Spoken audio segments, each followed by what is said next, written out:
Hey there, ninth graders. Welcome to today's Explainer.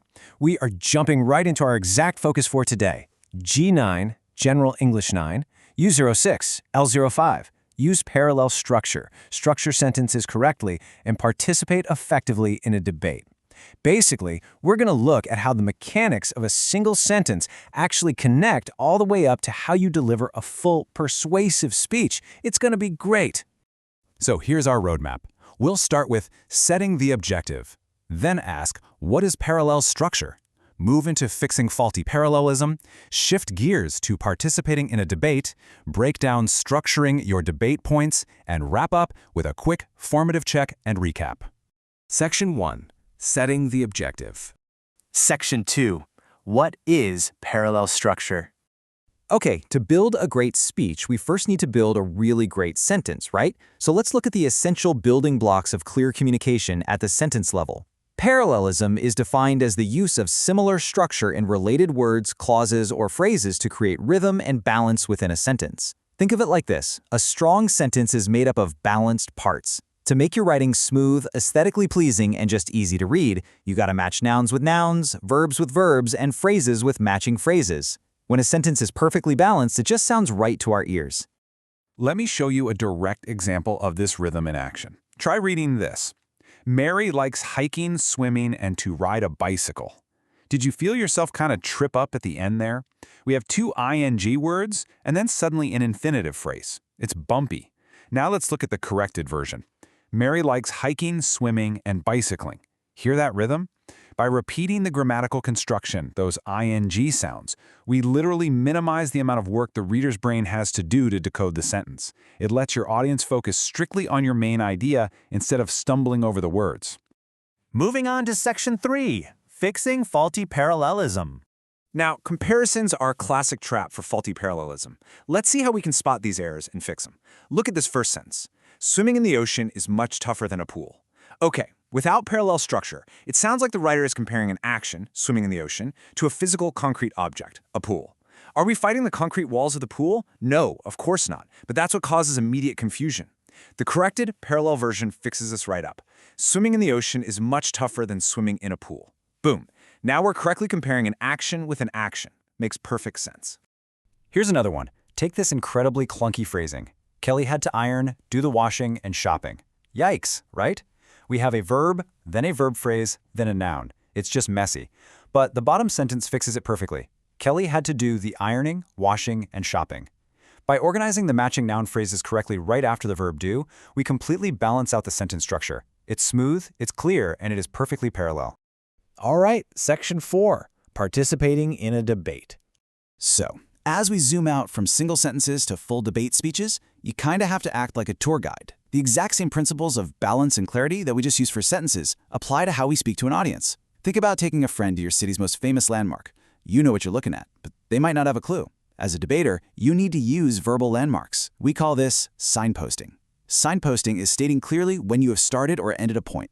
Using phrases like, I am now going to start my first point, or now that I have completed my first point, makes your location in the speech completely obvious to everyone listening. Section 5. Structuring your debate points. The thing is, human beings don't naturally think in a perfectly structured way, right? So every single debate point you make must be carefully organized to prioritize information. If you want everyone to see what you see, you have to organize your thoughts before you even start speaking. To get that clarity, we use a very specific framework with 5 exact steps for a well-constructed debate point. First, the name. What is the point actually called? Second, the conclusion. What are you trying to prove? Third, the premise. What is the base fact or context? Fourth, the link, an explanation of how we logically get from the premise to the conclusion. And finally, number 5, the concluding statement, wrapping the point up. This exact sequence ensures a perfect logical flow from start to finish. Let's actually look at how this works in practice by neutrally walking through a structural model. Imagine a debate about a smoking ban. Step 1. Name. I would like to start my first point, which is improving public health. Step 2. Conclusion. I will discuss how a ban improves health. Step 3. Premise. Smoking causes numerous health issues and burdens healthcare. Step 4. The link. By banning smoking, we significantly reduce the incidence of these diseases and protect the public from secondhand smoke. And Step 5. Concluding statement. In conclusion, I have shown how this ban leads to a healthier society. Do you see how the premise links directly to the conclusion, step by step? It leaves absolutely zero room for the audience to get lost. Now you might be sitting there thinking, do I really need all these structured steps and signposts? Well, it brings up a great question. Do your listeners automatically know where your argument is going or what you are comparing? It's a super common trap for speakers to just assume that because the logic is clear in their own head, the audience is just going to automatically follow their internal thought process. But the absolute truth is this: the audience does not think in exactly the same way as you do. Our minds wander from one idea to the next. It happens to all of us.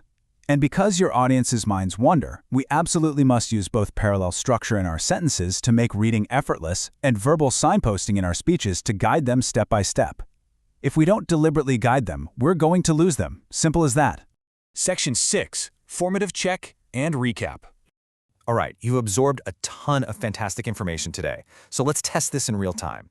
Which sentence is parallel? Is it A, Ollie prefers jeans to wearing a suit, or is it B, Ollie prefers wearing jeans to wearing a suit? I want you to pause for just a second, use what you've learned about matching nouns with nouns and verbs with verbs to identify the correctly balanced sentence. Got it? Okay, if you chose B, excellent job. The correct answer is B, Ollie prefers wearing jeans to wearing a suit. Remember our rule about comparisons earlier? In option A, it compared a noun, jeans, to an action, wearing a suit.